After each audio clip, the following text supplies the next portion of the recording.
Hello दोस्तों, नमस्कार। तो कैसे हैं आप लोग? मैं आशा करता हूँ आप सभी लोग बिल्कुल स्वस्थ होंगे और अपने समय का सही यूटिलाइज कर रहे होंगे। तो दोस्तों, अगर आप तैयारी कर रहे हैं यूपीएसआई भर्ती या एसएससी जीडी या फिर पेट एग्ज़ाम या यूपीपी कांस्टेबल या फिर वीडियो या लेखपाल भर्ती के लिए, तो ये क्वेश्चन आपके मोस्ट इम्पॉर्टेंट क्वेश्चंस होंगे। और आज मैं लेके आया हूँ आपके 40 प्रश्न जो कि बहुत इंपॉर्टेंट हैं। और ये 40 के 40 प्रश्न आपके जो है यूपीएसआई भर्ती में आ चुके प्रश्न हैं। यानी मैंने आपके जो है यूपीएसआई भर्ती में जो आए हुए प्रश्न हैं उन्हीं प्रश्नों को लेके यह वीडियो बनाया है। तो दोस्तों चलिए स्टार्ट करते हैं आज के फर्स्ट क्वेश्चन से। फर्स्ट क्वेश्चन देखते हैं आज का क्या है। तो मैं आपके फर्स्ट क्वेश्चन स्क्रीन पे आ गए हैं और यहाँ पे मैं फर्स्ट क्वेश्चन रीड करना स्टार्ट कर रहा हूँ। तो दोस्तों देखते हैं, निम्नलिखित में से कौन सा अर्था अलंकार नहीं है। 4 ऑप्शन यहाँ पे दिए हुए हैं, आपको सही ऑप्शन चुन के बताना है कि कौन सा अर्था अलंकार नहीं है। तो दोस्तों फटाफट आप मुझे कमेंट बॉक्स के माध्यम से बताइए कि इसमें से अर्था अलंकार नहीं है। दोस्तों जब आप कमेंट बॉक्स के माध्यम से बताएंगे तो इससे यह क्वेश्चन आपको पूरी तरह से याद हो जाएगा। तो इनमें से कौन सा अर्था अलंकार नहीं है, तो वह है आपका श्लेष अलंकार। अब मैं आपको बता दूं कि श्लेष अलंकार है, इसमें अर्था अलंकार का भेद ये नहीं है। और इसके बारे में थोड़ा सा और बता देता हूँ कि अलंकारों को 3 भागों में बांटा गया है। कितने भागों में बांटा गया है? तो 3 भागों में बांटा गया है, शब्दालंकार, अर्थालंकार और उभयालंकार। दोस्तों यहाँ पे जो आपके इंटरमीडिएट बोर्ड तक पढ़ाया जाता है वहाँ पे 2 ही अलंकार पढ़ाए जाते हैं, शब्दालंकार और अर्थालंकार, और इन्हीं के भेद आपको पढ़ाए जाते हैं। जब आप किसी तैयारी में जाते हैं तब आप देखते हैं कि यहाँ पे जो अलंकार के भेद होते हैं वो 3 प्रकार के होते हैं, शब्दालंकार, अर्थालंकार और तीसरा क्या है? उभयालंकार। क्या है? उभयालंकार। नेक्स्ट क्वेश्चन देखते हैं। नेक्स्ट क्वेश्चन क्या है आपका? क्वेश्चन नंबर 2 है, उत्प्रेक्षालंकार कब हो सकता है। 4 ऑप्शन यहाँ पे दिए हुए हैं, आपको सही ऑप्शन चुन के बताना है कि उत्प्रेक्षालंकार कब हो सकता है। तो दोस्तों इसका जो सही ऑप्शन होगा वो होगा जब उपमेय में उपमान की कल्पना हो, अर्थात ऑप्शन नंबर ए, उपमेय में उपमान की कल्पना हो तो वहाँ पे उत्प्रेक्षालंकार होगा। यानी इसका ऑप्शन नंबर ए बिल्कुल सही होगा। अब मैं एक एग्जांपल बता देता हूँ आपको। सखी सोहत गोपाल के, उर गुंजन की माल, बाहर सोवत मनु पिए, वार बावन की ज्वाल। यह आपका जो है उत्प्रेक्षालंकार का एक छोटा सा एग्जाम्पल दिया है। नेक्स्ट क्वेश्चन देखते हैं। गौ प्लस चरित की संधि क्या होगी। यहाँ पे क्या पूछा है? संधि विच्छेद पूछा है, तो वो होगा आपका गो गो रच रीति। क्या होगा? यानी ऑप्शन नंबर आपका ए बिल्कुल सही होगा। दोस्तों यहाँ पे अगर मैं संधि की बात करूँ तो यहाँ पे आपकी विसर्ग संधि होगी। कौन सी संधि होगी? विसर्ग संधि होगी। और यहाँ पे जो है आपका छा और सा का मेल हुआ है, छा और सा का मेल होके गोर चरिती बना है। नेक्स्ट क्वेश्चन देखते हैं क्या है आपका? Question number 4। क्वेश्चन नंबर 4 है आपका, निम्न में से कौन सा चक्रपाणी में प्रयुक्त समास है। तो चक्रपाणी में कौन सा समास प्रयुक्त हुआ है आप लोगों को बताना है। 4 ऑप्शन यहाँ पे दिए हुए हैं, आपको सही ऑप्शन चुन के बताना है। तो दोस्तों चक्रपाणी में आपका जो समास है वह है आपका बहुब्रीहि समास। कौन सा समास है? तो वह समास है आपका बहुब्रीहि समास, अर्थात ऑप्शन नंबर ए बिल्कुल सही होगा। अब चक्रपाणी का समास विग्रह करेंगे तो समास विग्रह में क्या होगा? चक्रपाणी यानी चक्र है हाथ पर जिसके, यहाँ पे जो है आपके तीसरा पद की जो है संभावना हो रही है, यानी तीसरे पद की संभावना हो रही है। चक्र है जिसके हाथ में, अर्थात विष्णु कह सकते हैं हम। तो यहाँ पे बहुब्रीहि अलंकार होगा। नेक्स्ट क्वेश्चन है, कपाट का तद्भव शब्द क्या होता है। 4 ऑप्शन यहाँ पे दिए हुए हैं, आपको सही ऑप्शन चुन के बताना है कि कपाट का तद्भव शब्द कौन सा है। तो दोस्तों जो कपाट का तद्भव शब्द होता है वह होता है आपका किवाड़। क्या होता है दोस्तों? किवाड़ होता है, अर्थात ऑप्शन नंबर इसका बी बिल्कुल सही होगा, किवाड़। जो कपाट का तद्भव शब्द होता है तो वह क्या होता है आपका? किवाड़ होता है। और यहाँ पे 4 ऑप्शन और दिए हुए हैं, तो चारों ऑप्शन के मैं आपको तद्भव शब्द बता देता हूँ। तो पहला यहाँ पे दिया हुआ है आपका कांटा। क्या दिया हुआ है? सी ऑप्शन दिया हुआ है कांटा। तो कांटा का जो तद्भव शब्द होगा वह होगा कंटक। क्या होगा? कंटक होगा। और यहाँ पे दिया हुआ है आपका कपड़ा। क्या दिया हुआ है? कपड़ा दिया हुआ है। तो कपड़ा का तद्भव शब्द क्या होता है? आप सभी को पता होगा कि कपड़ा का जो तद्भव शब्द होता है, कपड़ा या कह सकते हैं कमर या कांटा, कंटक ही कहा जाएगा। क्या कहा जाएगा? कंटक कहा जाएगा। नेक्स्ट क्वेश्चन है आपका क्वेश्चन नंबर 6, खिड़की किस प्रकार का शब्द है? 4 ऑप्शन यहाँ पे दिए हुए हैं, आपको बताना है कौन किस प्रकार का शब्द है। देशज है, विदेशज है, वर्णसंकर है या तद्भव है। तो दोस्तों खिड़की जो शब्द है यह आपका देशज शब्द है। कौन सा शब्द है? तो खिड़की शब्द आपका देशज शब्द है, यानी ऑप्शन नंबर इसका ए बिल्कुल सही होगा। नेक्स्ट क्वेश्चन है रेखांकित सर्वनाम का प्रकार चिन्हित कीजिए। कोई तो होगा जो तुम्हारी सहायता कर सके। यह क्वेश्चन मैं आपके पढ़ा चुका हूँ, तो आप लोगों को बताना है फटाफट कमेंट बॉक्स के माध्यम से। कोई तो होगा जो तुम्हारी सहायता कर सके। वाक्य में कोई जो है अनिश्चयवाचक सर्वनाम है। कौन सा वाचक सर्वनाम है? तो वो है आपका अनिश्चयवाचक सर्वनाम है, अर्थात इसका ऑप्शन नंबर बी बिल्कुल सही हो जाएगा। नेक्स्ट क्वेश्चन देखते हैं। नेक्स्ट क्वेश्चन है क्वेश्चन नंबर 8। क्वेश्चन नंबर 8 क्या कह रहा है? पुस्तकें धड़ाधड़ बिक रही हैं में धड़ाधड़ क्या है? धड़ाधड़ में शब्द का कौन सा रूप है? तो धड़ाधड़ कौन सा रूप है आप लोगों को बताना है। 4 ऑप्शन यहाँ पे दिए हुए हैं, आपको सही ऑप्शन चुन के बताना है। तो धड़ाधड़ है आपका क्रिया विशेषण शब्द। क्या है? क्रिया विशेषण शब्द, यानी ऑप्शन नंबर सी इसका बिल्कुल सही होगा। नेक्स्ट क्वेश्चन है क्वेश्चन नंबर 9, दिए गए विकल्पों में कौन सा विकल्प कालवाचक क्रिया विशेषण का नहीं है? 4 ऑप्शन यहाँ पे दिए हुए हैं, आपको सही ऑप्शन चुन के बताना है कि कालवाचक क्रिया विशेषण का नहीं है। फटाफट आप कमेंट बॉक्स के माध्यम से बता सकते हैं मुझे। तो वह है आपका बाहर भीतर। बाहर भीतर में किसी भी प्रकार का काल नहीं दिया हुआ है, किसी भी प्रकार का समय नहीं दिया हुआ है, अर्थात ऑप्शन नंबर इसका सी बिल्कुल सही जवाब होगा। दोस्तों देखते हैं नेक्स्ट क्वेश्चन। नेक्स्ट क्वेश्चन है आपका नवीन शिक्षा प्रणाली में विद्यार्थियों को प्रेरित किया जाता है। तो विद्यार्थियों को जो आज की शिक्षा प्रणाली है वो किस लिए प्रेरित किया जाता है? तो वह राष्ट्रहित के कार्यों करने के लिए प्रेरित किया जाता है, अर्थात इसका ऑप्शन नंबर बी बिल्कुल सही होगा। राष्ट्रहित कार्य करने के लिए प्रेरित किया जाता है। नेक्स्ट क्वेश्चन देखते हैं। क्वेश्चन नंबर 11 है आपका। क्वेश्चन नंबर 11 क्या कह रहा है आपका? प्राचीन समय में विश्व में शिक्षा और संस्कृति का प्रमुख केंद्र था। तो प्राचीन समय अर्थात ये पास्ट की बात हो रही है। तो प्राचीन समय में जो शिक्षा और संस्कृति का प्रमुख केंद्र था वह कौन सा था? तो वह था आपका केवल और केवल भारत। भारत एक ऐसा देश था जहाँ पे शिक्षा और संस्कृति बहुत पहले यानी प्राचीन समय से चली आ रही है, अर्थात ऑप्शन नंबर डी इसका बिल्कुल सही होगा। दोस्तों नेक्स्ट क्वेश्चन देखते हैं। नेक्स्ट क्वेश्चन है आपका 12, व्याकरण का वह विभाग के भेद रूप बनावट आदि का वर्णन होता है, वह क्या कहलाता है? तो 4 ऑप्शन दिए हुए हैं, आपको सही ऑप्शन चुन के बताना है दोस्तों। तो वह कहलाता है आपका शब्द विचार। क्या कहलाता है? शब्द विचार। शब्द विचार अर्थात ऑप्शन नंबर इसका डी बिल्कुल सही होगा। शब्द विचारों के बाद में अगर मैं बारे में बात करूं तो शब्दों को 4 भागों में विभक्त किया गया है। एक आधार पर होता है, दूसरा उत्पत्ति के आधार पर होता है, और तीसरा जो है व्युत्पत्ति के आधार पर होता है, और चौथा प्रयोग के आधार पर होता है। मोस्ट इम्पोर्टेंट क्वेश्चन है ये, जो कि आपकी यूपीएससी भर्ती यानी दरोगा भर्ती में पूछा गया प्रश्न है। नेक्स्ट क्वेश्चन क्या है? क्वेश्चन नंबर 13 है आपका। क्या है? 13वां प्रश्न आपका, जो भाववाचक संज्ञा नहीं है उसका चयन करके रिक्त स्थान भरें। निम्न में से, यहाँ पे रिक्त स्थान दिया हुआ है, भाववाचक संज्ञा नहीं है। तो भाववाचक संज्ञा कौन सी नहीं है आप लोगों को बताना है। तो भाववाचक इसमें जो संज्ञा नहीं है वह है आपकी पढ़ाई, अर्थात पढ़ाई में कोई भी भाव नहीं है। ऑप्शन नंबर ए इसका बिल्कुल सही होगा। बाकी अगर ऑप्शन देखें तो अमीरी एक भाव बताता है कि वह बहुत अमीर है, करुणा मतलब वह बहुत दुखी है, सुंदरता मतलब वह बहुत सुंदर है। नेक्स्ट क्वेश्चन देखते हैं, क्वेश्चन नंबर 14 यानी क्वेश्चन नंबर 14 देखते हैं। क्वेश्चन नंबर 14 क्या है आपका? कौन सा शब्द नेत्र का पर्यायवाची शब्द है? 4 ऑप्शन यहाँ पे दिए हुए हैं, आपको सही ऑप्शन चुन के बताना है दोस्तों कि नेत्र का पर्यायवाची शब्द कौन सा है। तो नेत्र का जो पर्यायवाची शब्द है वह है अच्छी। क्या है आपका? अच्छी, अर्थात ऑप्शन नंबर इसका डी बिल्कुल सही होगा, अच्छी।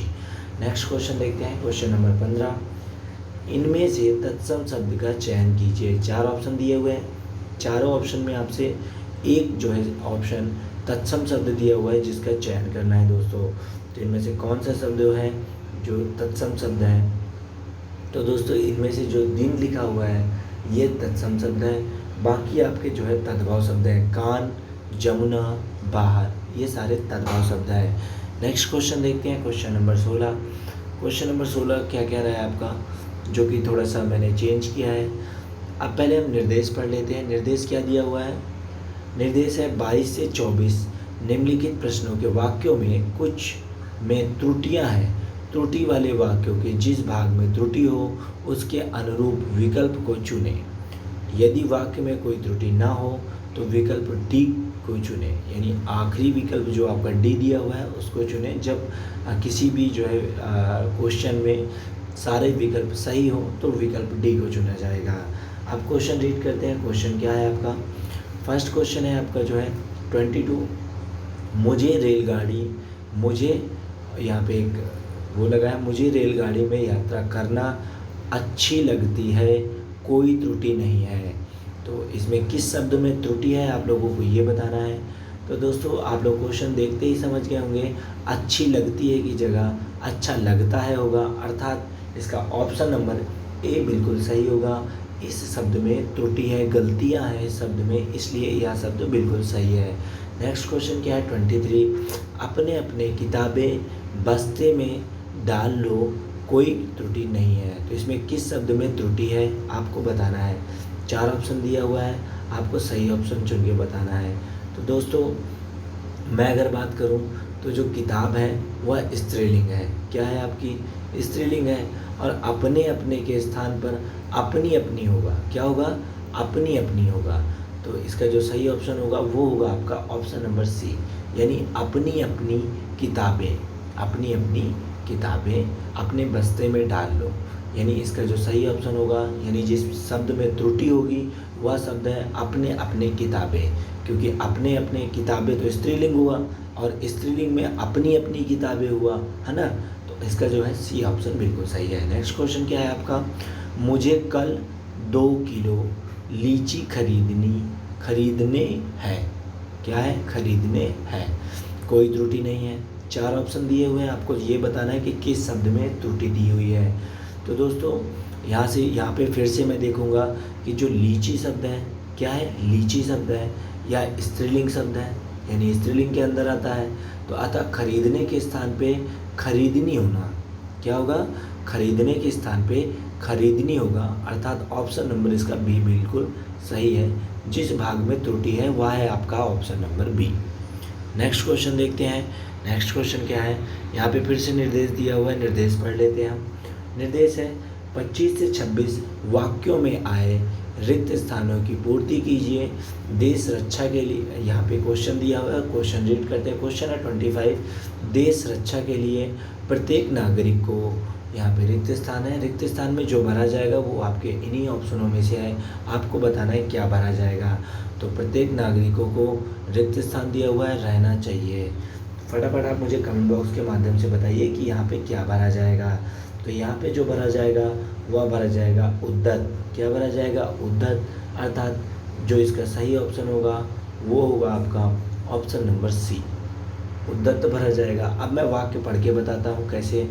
देश रक्षा के लिए प्रत्येक नागरिक को उद्दत रहना चाहिए, उद्दत रहना चाहिए। चलते हैं नेक्स्ट क्वेश्चन की तरफ। नेक्स्ट क्वेश्चन क्या है, आप उद्दत का मतलब भी समझ लीजिए। आप उद्दत का मतलब होता है तैयार रहना चाहिए। क्या रहना चाहिए, हिंदी में जो इसको कहते हैं, अपनी भाषा में कहें तो तैयार रहना को उद्दत कहते हैं, यानी देश की रक्षा के लिए प्रत्येक नागरिक को तैयार रहना चाहिए।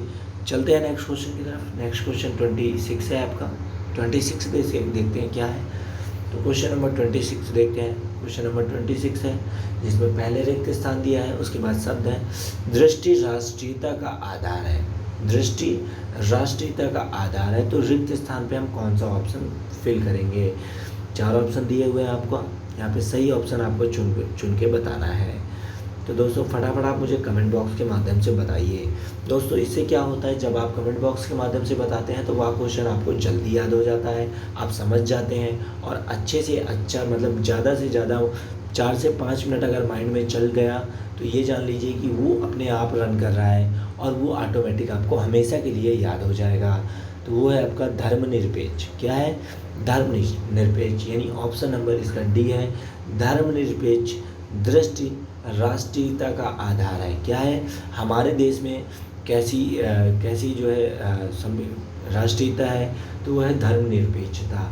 अब दोस्तों यहाँ पे मैं अगर समझाऊँ आपको, बताऊँ आप, धर्मनिरपेक्ष वाक्य क्या है, तो धर्मनिरपेक्ष का मतलब होता है किसी भी एक धर्म को ना मानने वाला, अर्थात सभी धर्मों को एक साथ लेके चलने वाला अपना देश भारत है, जिसे धर्मनिरपेक्ष राज्य कहते हैं या धर्मनिरपेक्ष देश कहते हैं।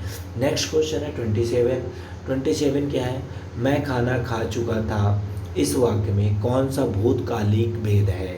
4 ऑप्शन दिए हुए हैं, आपको सही ऑप्शन चुन के बताना है कि कौन सा भूतकालिक भेद है। तो मैं खाना खा चुका था अर्थात यह कारण पूर्ण हो चुका है, मैं खाना खा चुका था यानी पूर्ण भूतकाल, कौन सा होगा, पूर्ण भूतकाल।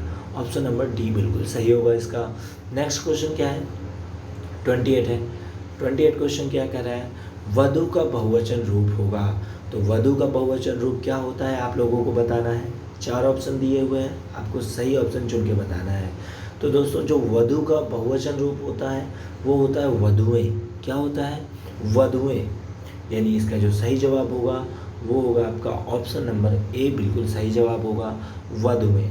दोस्तों यहाँ पे जो ऑप्शन दिए हैं और सारे ऑप्शन में 3 ऑप्शन आपके वधुएं दिए हुए हैं, तो वधुएं किस प्रकार सही लिखा जाएगा आप देख लीजिए। ऑप्शन नंबर ए जो लिखा है आपका वधुएं, जिसमें छोटा ऊ की मात्रा है, वह बिल्कुल सही होगा। नेक्स्ट क्वेश्चन है 29, निम्नलिखित में से कौन सा शब्द वर्तनी की दृष्टि से शुद्ध है। 4 ऑप्शन दिए हुए हैं, आपको सही ऑप्शन चुन के बताना है कि वर्तनी की दृष्टि से कौन सा शब्द है जो आपका शुद्ध है। तो दोस्तों कौन सा शब्द है जो शुद्ध है, फटाफट आप मुझे कमेंट बॉक्स के माध्यम से बता सकते हैं। तो दोस्तों यहाँ पे 4 ऑप्शन है, तो यहाँ पे जो प्रतिनिधि दिया हुआ है, प्रतिनिधि दिया हुआ है, तो प्रतिनिधि 4 ऑप्शन में दिया हुआ है, कौन सा शब्द शुद्ध है आपको चुन के बताना है। तो प्रतिनिधि कैसे लिखा जाता है, तो प्रतिनिधि ऐसे लिखा जाता है, अर्थात इसका ऑप्शन नंबर बी बिल्कुल सही होगा, प्रतिनिधि। नेक्स्ट क्वेश्चन है, जिनका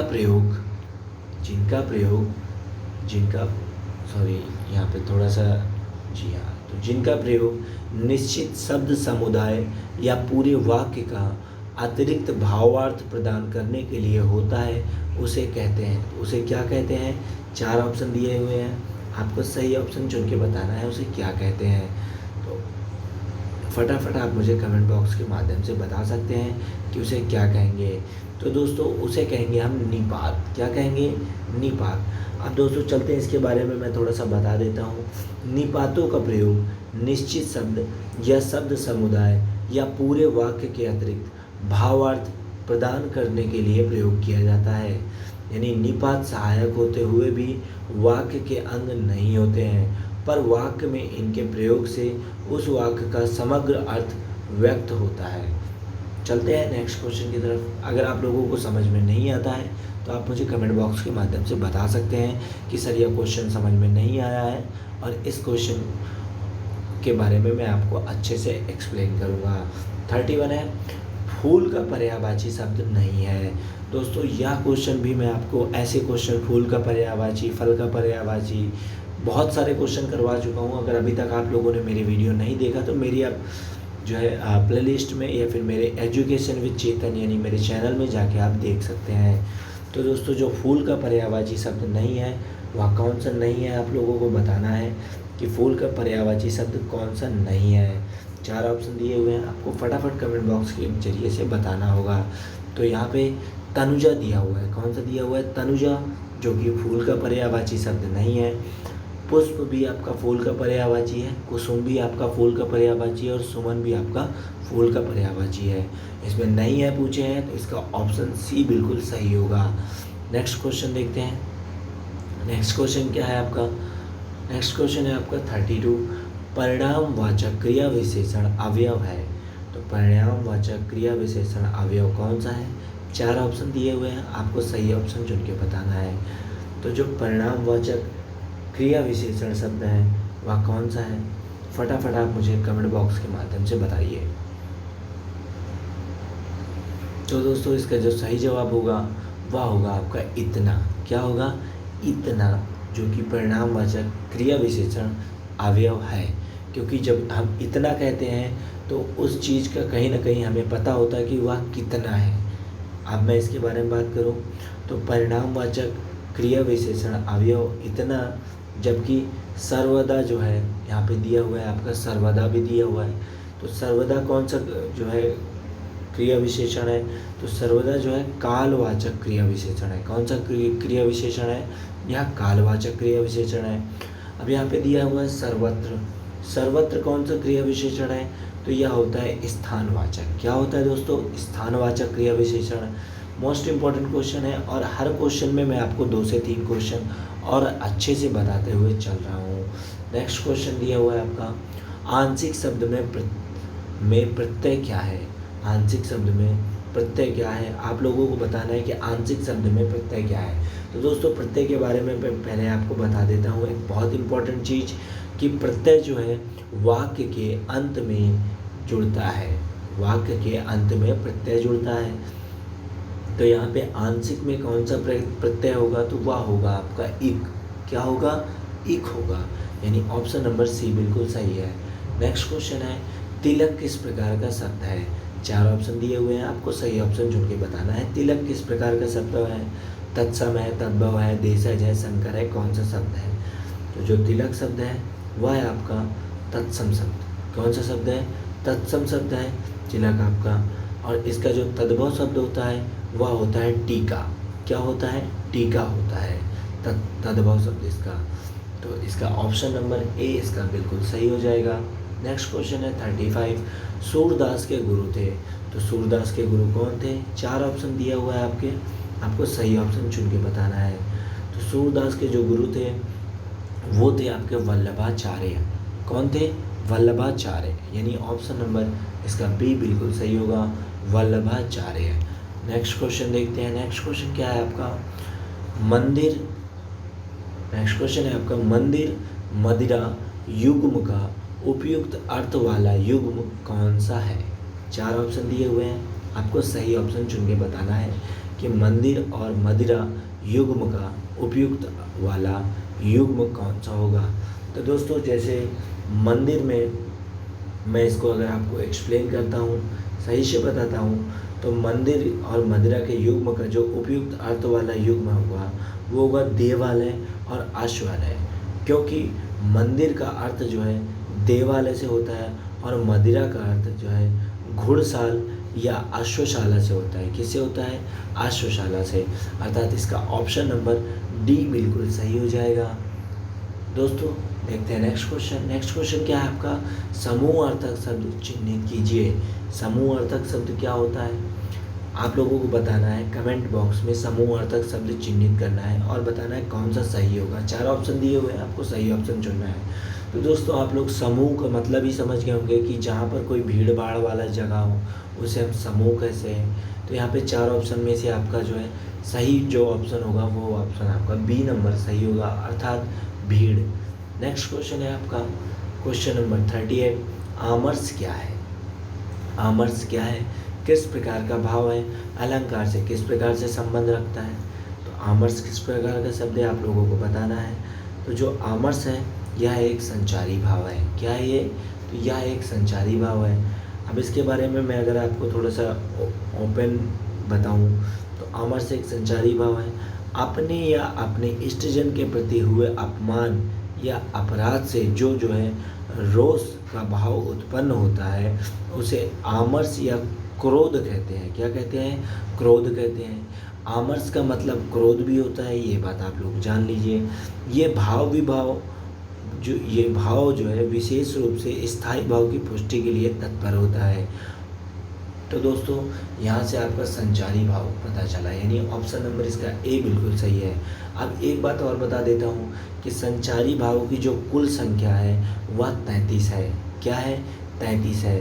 आपकी जो है यूपी कांस्टेबल की भर्ती, यूपी पुलिस की कांस्टेबल की भर्ती में जो पूछा गया था कि 2019 की भर्ती में पूछा गया था कि संचारी भाव कितने होते हैं, तो वह होते हैं 33 यानी 33। आप लोग कहीं ना कहीं नोट डाउन कर लीजिएगा क्योंकि बहुत इंपॉर्टेंट प्रश्न है ये। नेक्स्ट क्वेश्चन है, अनुमान का विशेषण क्या होगा? तो अनुमान का विशेषण क्या होगा दोस्तों, आप मुझे कमेंट बॉक्स के माध्यम से बताइए। यहाँ पे 4 ऑप्शन आपके दिए हुए हैं। तो अनुमान का जो विशेषण होगा वो होगा आपका अनुमानिक। क्या होगा? अनुमानिक। यानी इसका जो सही ऑप्शन होगा वो होगा आपका option number A. Next question है, सा का उच्चारण स्थान क्या है? सा का उच्चारण स्थान क्या है? यानी शा को हम कैसे बोलते हैं सा को? तो सा का जो उच्चारण स्थान है वह तालु है, क्योंकि जब हम जीभक को, अपने जीभ को ऊपर नहीं टच करेंगे तब तक हम सा को नहीं बोल सकते। आप जीभ बाहर निकाल के सा नहीं बोल पाएंगे, अर्थात इसका ऑप्शन नंबर ए बिल्कुल सही होगा, तालु। तो दोस्तों ये थे आज के टॉप 40 क्वेश्चंस जो आपके हिंदी के थे और मोस्ट इम्पॉर्टेंट क्वेश्चंस हैं आपके ये यूपीएसआई भर्ती तथा एसएससी जीडी भर्ती, यूपीपी कांस्टेबल भर्ती, वीडियो भर्ती, लेखपाल भर्ती और आने वाले पेट एग्ज़ाम के लिए भी अति महत्वपूर्ण प्रश्न थे ये। तो दोस्तों अगर ऐसे ही वीडियो आप लोग देखना चाहते हैं और ऐसे ही अपनी तैयारी बराबर कंटिन्यू करना चाहते हैं, इसके साथ मैं आपके रीजनिंग, मैथ और जीके जीएस के प्रश्न भी अपने वीडियो में अपलोड करता हूं, जो कि सभी भर्तियों के लिए बहुत महत्वपूर्ण होते हैं।